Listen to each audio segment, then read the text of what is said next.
Good morning, students. Today we are going to discuss chapter number 4, motion in a plane. अभी तक आप लोगों ने जो मोशन पढ़ा क्लास 9th और 10th में, सभी motion in a straight line थे। Motion in a straight line और मोशन इन ए प्लेन में क्या फ़र्क है समझो। एक ये रोड हो गई, इस रोड पर आप सीधा चल रहे हैं फॉरवर्ड डायरेक्शन में या बैकवर्ड डायरेक्शन में। This is motion in straight line, जिसको आप लोगों ने पढ़ा। उसके लिए 3 इक्वेशन पढ़े, v equal to u plus a t, s equal to u t plus half a t square and v square equal to u square plus twice s. बाकी आपने जितने भी डेफिनीशंस और सारी चीज़ें पढ़ी वो सिर्फ इसी मोशन के लिए था।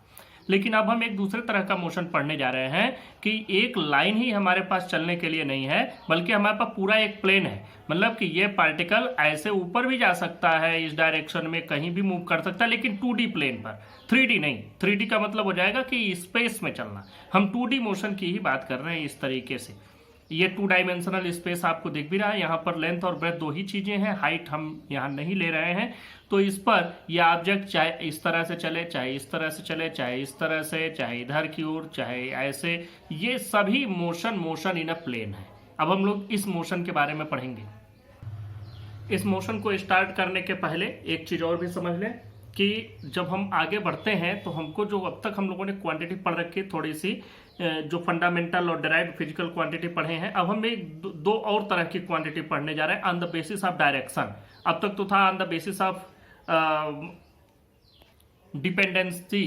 अब तक जो हम लोगों ने पढ़ा डिराइव्ड और फिजिकल वो था dependency of measurement, dependency of another quantity for the measurement. अब हम लोग पढ़ेंगे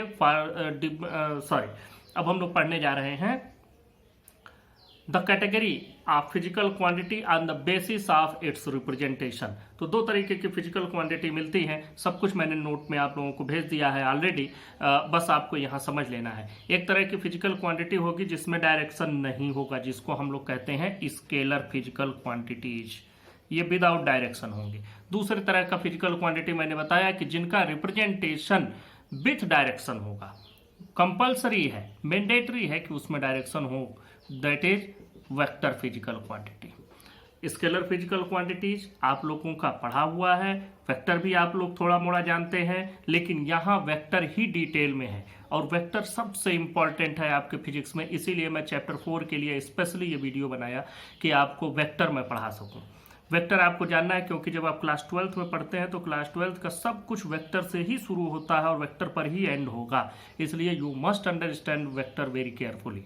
तो शुरू करते हैं कि वेक्टर क्वांटिटीज किसको कहेंगे। कोई भी ऐसी क्वांटिटी जिसको रिप्रेजेंट करने के लिए उसके मैग्नीट्यूड के साथ साथ डायरेक्शन भी कंपलसरी हो, उसको हम लोग कहेंगे vector physical quantity. For example मैं इसके एग्जाम्पल भी आपको बता दूं। जैसे मान लीजिए आपने लिखा स्पीड आप लिखे और स्पीड लिखे 40 kilometre per hour, this is speed, इसमें कोई डायरेक्शन नहीं है। लेकिन अगर इसी स्पीड में हम लिख दें इन नॉर्थ या टूवर्ड्स नॉर्थ, या हम कह दें अपवर्ड या डाउनवर्ड, मतलब इसमें एक डायरेक्शन ऐड कर दें। मैं यहाँ पर लिख देता हूँ 40 किलोमीटर पर आवर अपवर्ड, एक पर्टिकुलर डायरेक्शन हो गई इस स्पीड की। तो अब ये स्पीड ना हो करके इसको हम लोग कहेंगे speed with direction, that is it is called velocity. Now this is called velocity. अब वेलोसिटी एक वेक्टर क्वांटिटी हो गई, ये आपको समझ में आ गया। कैसे रिप्रेजेंट करोगे, हम लोग वेलोसिटी अब तक लिखते आए हैं 40 किलोमीटर पर आवर, ऐसे लिखते रहे हैं, वैल्यू चाहे जो भी हो, यूनिट चाहे जो भी हो। लेकिन अब इसको वेक्टर के फॉर्म में रिप्रेजेंट करने के लिए इस पर एक एरो बना देंगे। हम फोर्स जानते हैं, f is equal to m में फार्मूला आपका पढ़ा हुआ है। आप लोग अब कैसे रिप्रेजेंट करेंगे, एफ, और यहाँ पर देखेंगे कौन सी वेक्टर क्वांटिटी है, mass is a scalar quantity. Mass में कोई डायरेक्शन नहीं होता, लेकिन एक्सेलरेशन में डायरेक्शन होता है, तो आप फोर्स आप ऐसे रिप्रेजेंट करेंगे। तो जब एरो लगा देंगे, किसी भी सिंबल पर एरो लगा दिया, मतलब it represent a vector quantity. अब ये वेक्टर के बारे में हो गया, हम इसमें बहुत ज़्यादा नहीं जाएंगे। वेक्टर के बहुत सारे एग्जाम्पल हैं, डिस्प्लेसमेंट है, वेलोसिटी है, एक्सेलरेशन, फोर्स है, टार्क है, ये सभी कुछ वेक्टर क्वांटिटी के एग्जाम्पल हैं। मैं अब आगे बढ़ता हूँ, वेक्टर के एडिशन सब्ट्रैक्शन को समझाता हूँ। वेक्टर के एडिशन सब्ट्रैक्शन को समझने से पहले एक चीज और भी समझ लें, ये तो सिंबॉलिक रिप्रेजेंटेशन होगा, ग्राफिकल रिप्रेजेंटेशन भी समझ लें कि जब हमको वेक्टर रिप्रेजेंट करना होता है तो कैसे रिप्रेजेंट करते हैं। अब जैसे मैंने अभी आपको वेलोसिटी का एग्जांपल दिया, velocity v is equal to आप लिखे 40 किलोमीटर पर आवर। अब अगर इसी वेलोसिटी में एक दूसरी वेलोसिटी को ऐड करने के लिए कहा जाए तो आप कैसे ऐड करेंगे, जरा इस बात को भी समझें। इसको समझने के लिए हमको जरूरी ये है कि हम पहले इसको ग्राफिकली रिप्रेजेंट, तो ग्राफ पर रिप्रेजेंट करने के लिए क्या दिक्कत है, जैसे आप सिंपल ग्राफ पेपर ले लिए, ग्राफ पेपर पर पहले आप कोऑर्डिनेट एक्सिस बनाते हैं, एक्स एक्सिस वाई एक्सिस। अब जहां भी आपको वेलोसिटी रिप्रेजेंट करनी हो वहां आप वेलोसिटी रिप्रेजेंट कर सकते हैं विथ इट्स डायरेक्शन। अब कोई भी डायरेक्शन, जैसे हमने इसको ले लिया नॉर्थ, यह हमारे पास नॉर्थ हो गया, इसके इधर आप साउथ कर देंगे, नॉर्थ साउथ ईस्ट वेस्ट, इस तरह से आप डायरेक्शन बनाते हैं। अब अगर यह वेलोसिटी दी गई है 40 kilometre per hour towards east,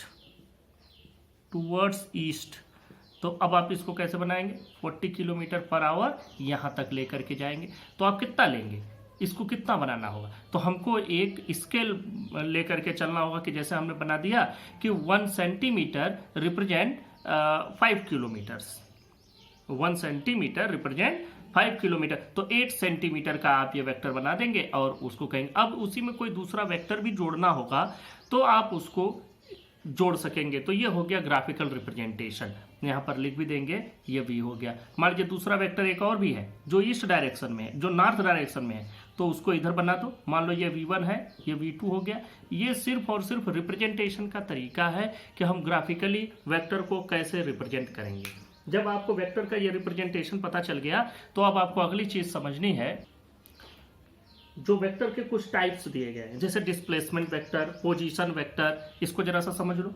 अब इसको समझने के लिए जैसे मान लो कि ये कोऑर्डिनेट एक्सिस हुआ, मुझे इस पॉइंट को लोकेट करना है, तो हमने यहाँ से एक वेक्टर बनाया जो इस पोजीशन को लोकेट कर रहा है, इस पोजीशन को इंडिकेट कर रहा है, तो इसको हम इस पूरे वेक्टर को कहेंगे पोजीशन वेक्टर।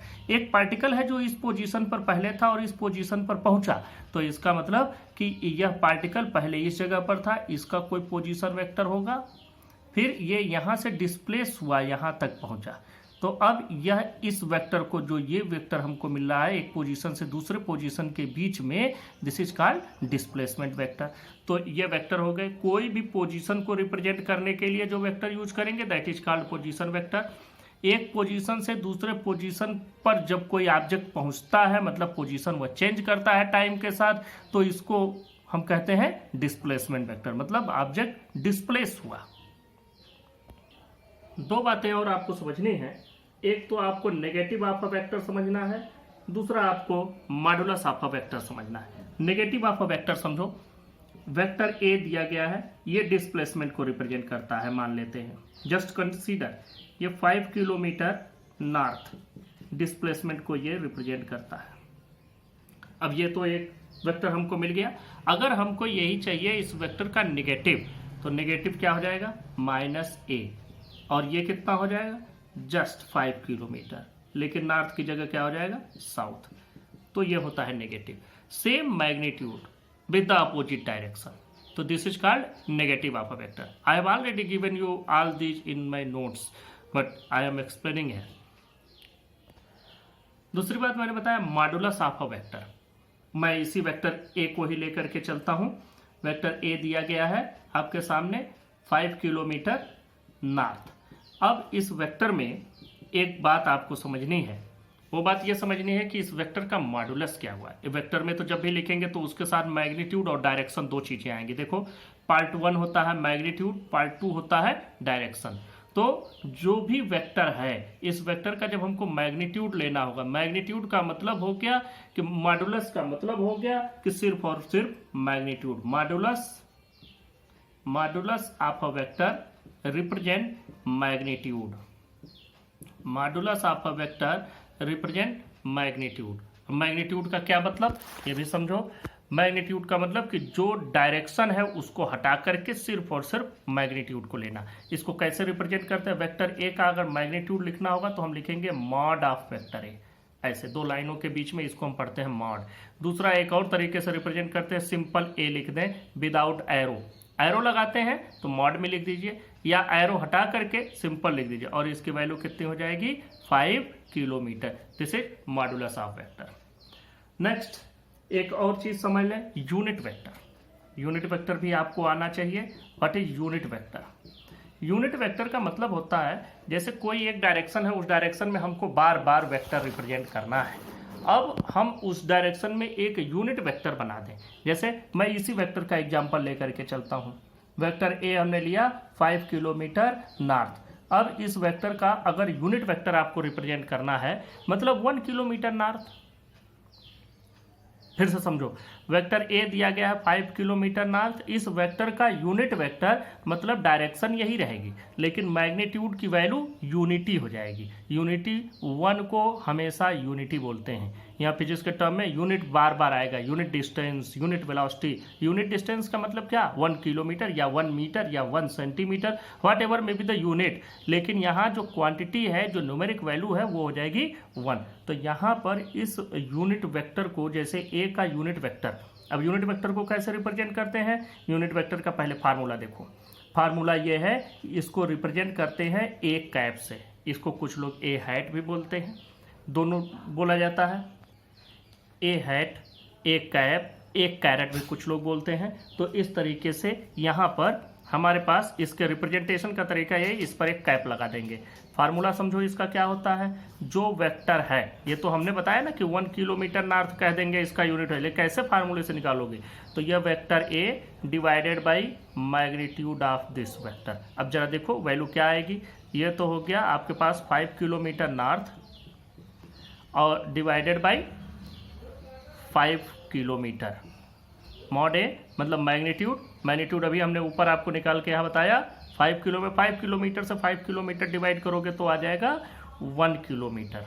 तो ये हो गया 5 किलोमीटर। यहाँ पर हम लोग इसको 5 ही मानेंगे, तो ये वैल्यू हो जाएगी 1 kilometre north. This is the formula for obtaining unit vector and this is the method for representation of unit vector. अब ए हो, वी हो, एफ हो, मान लो फोर्स दिया गया है, मैंने कहा एक फोर्स दिया है, फॉर एग्जांपल है जस्ट फोर्स दिया गया है। फोर्स दिया है 15 न्यूटन अपवर्ड।